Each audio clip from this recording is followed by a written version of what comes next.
Hello বন্ধুরা, আজকের একটা নতুন ব্লগে তোমাদের সকলকে জানাই স্বাগত। তোমরা তো জানো আমাদের যে জমি আছে, জমিটা কিছুদিন আগে চাষ দিয়েছে ট্রাক্টর এসে। আর ওই জমিতে আমরা বুনবো গহমা, ওই জন্য আমরা এখানে দেখতে পাচ্ছ বীজ নিয়ে চলে এসেছি। এই তো একটা দেশি আছে আর একটা তোমার হাইব্রিড আছে। তোমরা দেখতে পাচ্ছ এইরকম হয় গম আর বীজ। আর এই জায়গাটা আছে গম, দেখতে পাচ্ছ এগুলো পোকা লাগা গম, ছাগলকে খাওয়ানোর জন্য এগুলোকে এইভাবে রেখেছি। বন্ধুরা কিছুদিন ধরে বৃষ্টি হচ্ছে, ওই জন্য এই বীজগুলো বোনা হচ্ছে না। রোদ্দুর উঠলেই তোমার এইগুলো বুনে দেবে ট্রাক্টর ডেকে। বন্ধুরা আমি এখন ছাদের উপর আছি, ছাদের উপর থেকে আমি দেখছি আমাদের জমিটা একদম ভিজে স্যাঁতসেঁতে হয়ে আছে। এই কালকে বৃষ্টি হচ্ছে, কালকে বৃষ্টি হতে আরো ভাই স্যাঁতসেঁতে হয়ে গেছে। এখন তো মনে হচ্ছে যে কি যে গহমাগুলো আছে, গহমাগুলো বুনতে তোমার এখনো লেগে যাবে 3-4 দিন, কারণ রোদ্দুর তো হচ্ছেই না।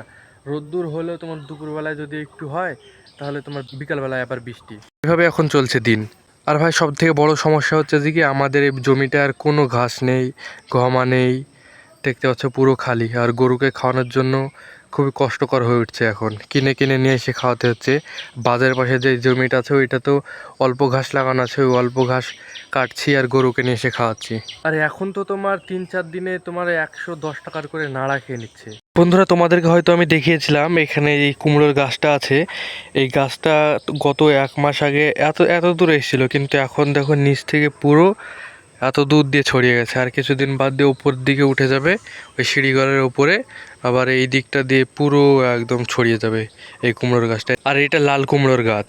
এই যে বন্ধুরা দেখতে পাচ্ছ, কালকে আমি এখানে রাবিশ দিয়ে দিয়েছি। তো এখান দিয়ে গরু নিয়ে যাওয়া হয়েছে, কিন্তু এখন পাটা যে গরুর পা পুঁতে দিত, কিন্তু এখন পুঁতেনি।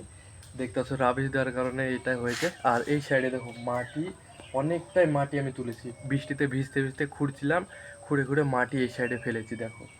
আর তারপরে রাবিশটা দিয়ে দিয়েছি। এই মাটিটা যদি এই মাটিটার উপরে যদি রাবিশটা ফেলা হতো, তাহলে নিচের দিকে জল নামতো না। ওই জন্য আমি মাটিটা তুলে ফেলেছি। নিচে যে বালি মাটিটা ছিল, ওই বালি মাটির উপরে আবার এই রাবিশগুলো ফেলা হয়েছে। এর উপরে যদি জল পড়ে, তাহলে নিচের দিকে বালি মাটিতে সব টেনে নেবে জলগুলো। বন্ধুরা বাড়ির সামনের এই জায়গাটা পুরো খারাপ হয়ে আছে, আর 1 সপ্তাহের মধ্যে এই জায়গাগুলো সব ঠিকঠাক করে নেবো, একদম সলিড করে দেবো। বন্ধুরা তোমাদের কাছে যদি আজকের ভিডিওটা ভালো লাগে, অবশ্যই ভালোবেসে লাইক করো, সাবস্ক্রাইব করো। মিলছে আর একটা পরবর্তী ব্লগে, ততক্ষণের জন্য টাটা, বাই বাই।